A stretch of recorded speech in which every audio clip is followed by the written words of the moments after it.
Hey Sag, welcome to your quantum reading. This is for Sagittarius, Sun, Moon, Rising. Welcome to my cross watchers. Cross watcher, you could be dealing with a Sag. The message could be for you. Feel free to take it however it resonates with you and your situation. Keep in mind, these are general and timeless readings. Everything that you need to access is down below in my description box. My website, link, Instagram handle, all that good stuff. Never give your power away over to these readings. You're in full control over your own life choices and decisions. And thank you guys so much for liking, subscribing. Thank you for all the ways you have just been here and supported the channel. And let's go ahead and dive into the message. Okay. The very first card that came out is X-rays, which to me is kind of, maybe there's something coming up where you're trying to look underneath the surface. Whatever that could mean, that could seriously be like, maybe you're gonna purchase something and you want to like look into what's going on behind the surface. It's like, it's got a feeling to that of it. It's like you want to look beyond surface level and see like what's truly going on behind.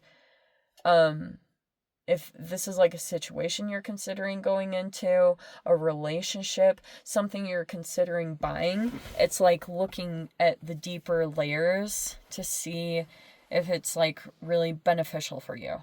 You know what I mean? It's like there's an element of that to that. I'm not saying, I just feel like there's something about that that's significant, either from you or someone else that you're dealing with. We have optical doubles. I feel like when it comes to a particular connection in your life, this could have either gone different directions, because there could be something about like you don't see eye to eye on certain things with a particular person. Oh, who's the Sag? Oh, wow, interesting.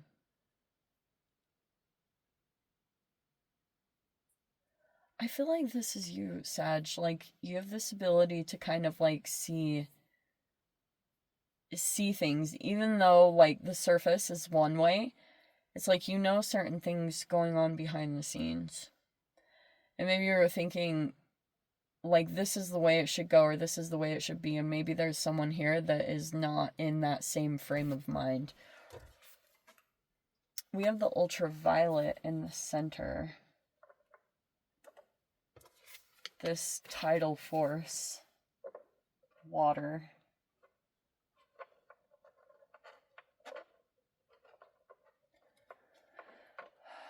Like water, it's either that there's a person here that is a water sign, but there could be this like very deliberate violating of boundaries with the ultraviolet.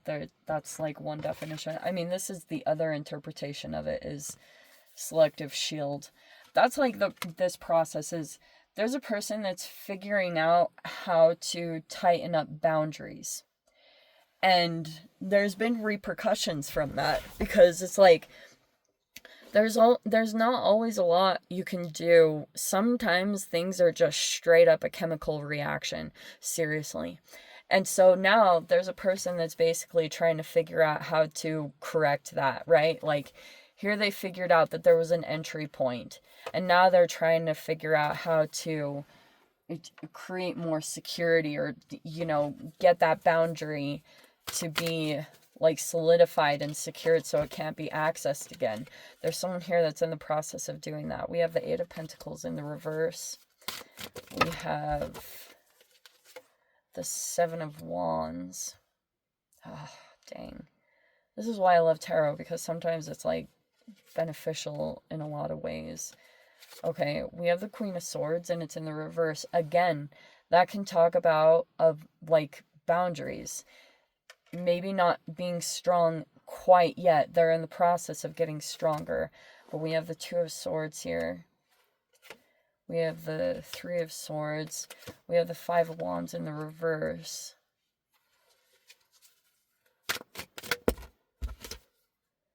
Oh, wow, and you have the Chariot in the reverse.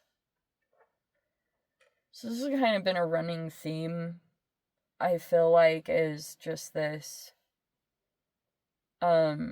recognition, there's just like a lot of going back and forth.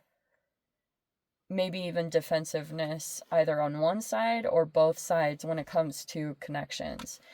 And the desire to get beyond that. Because there's at least someone here in this environment that doesn't want to fight. Or doesn't want to do that. They don't want to take that approach. Oh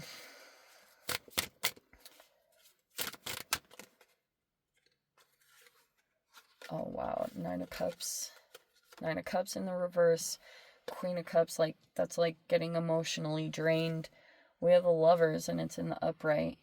You could have a partnership here. Like, I feel as though if you're in a relationship or a partnership, that's super solid. Whether that's business or some of you guys, you're in an actual relationship and that is like really great. But it feels as though if you're in some kind of partnership with someone, like a business, there's like that person you're connected with, they're going through it. Like, there's some kind of challenging cycle here, because there it is.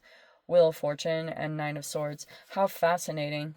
Because this is basically talking about, I mean, stress, anxiety, all that. But it could also be talking about the process of trying to get,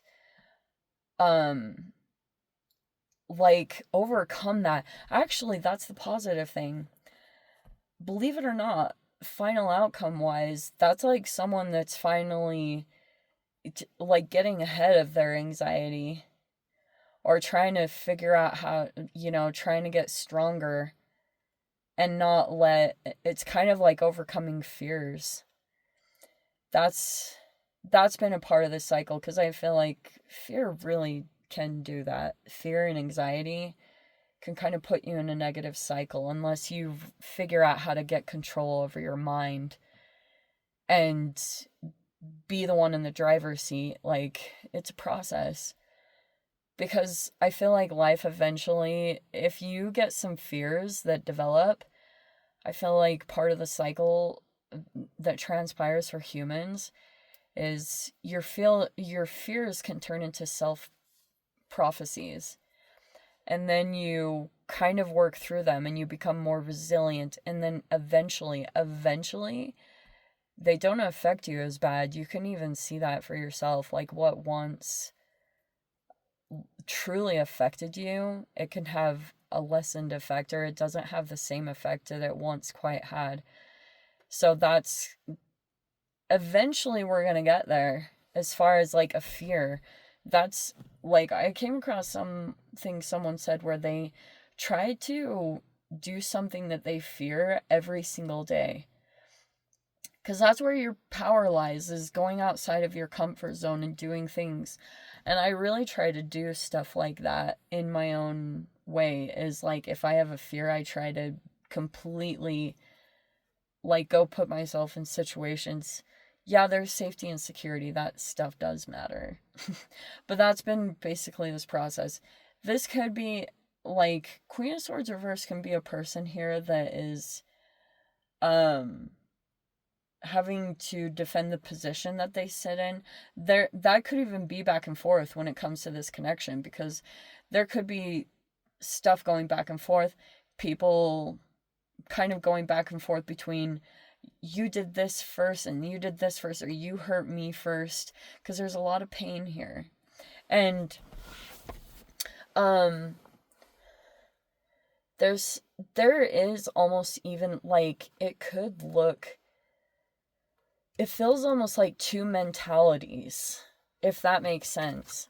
Or it's almost like, perception wise, there can be two ways to perceive a situation.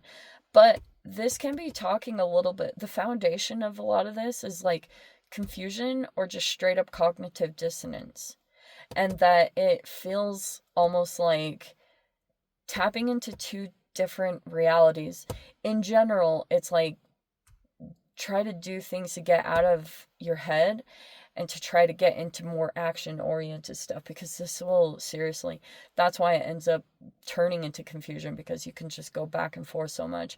But that's kind of like, there's a masculine here that's wounded, or they could feel betrayed. There's a lot of defensiveness, maybe just across the board, and that's kind of what's happening. Like, there's someone here that's struggling to focus because this situation is kind of, it's just continuing on.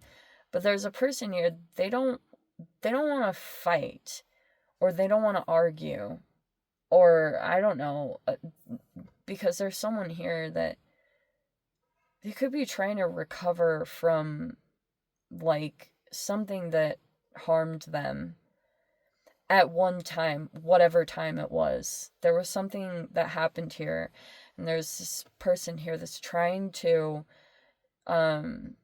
get their emotional stability back. You may, I don't know your position of this, you just may be trying to keep your boundaries up, and I would recommend that. I wouldn't get involved too much, because it very inadvertently turns into triangulation and stuff like that, so it's like just better. I know, like, you want to do well, and you want to like, because you have valuable advice, definitely. You see things clearly, but just be cautious of giving, like, unsolicited advice or things like that, because for some crazy reason that has a backfiring effect. And like, someone could really value you in their life, like if at one time you became connected with someone and you feel that, but it could be that someone doesn't want you to become like inadvertently affected by this, like for it to trickle into your life. You know, that someone values you and they care about you and they want you to be protected from this whole situation. Because if there's someone here that's wounded, if they feel there's a support system, in retaliation, this person tries to affect other people that are connected to someone here. And so someone doesn't want you to get pulled in to that. They're protective of you. They want you, like, especially if there's a person here that's just like going through a negative cycle, you may need to do some things, especially like certain things will make you feel reactive. That's why someone doesn't want you to go through that. And their intention was to keep you protected from the whole situation by not dragging you into it or emotionally dumping everything onto you. Someone has, like, they have good feelings like that. Like, there's a good bond there, and they're going to keep you, like, they want to keep you from being affected by all this. Anyway, I'm gonna dive into the extended. If you guys want to join me over there, feel free. Go down below, click on the Vimeo link, see it over there. But Sag, if this is where we leave things, sending you so much love, wishing all the very best. See you in the next reading. Take care.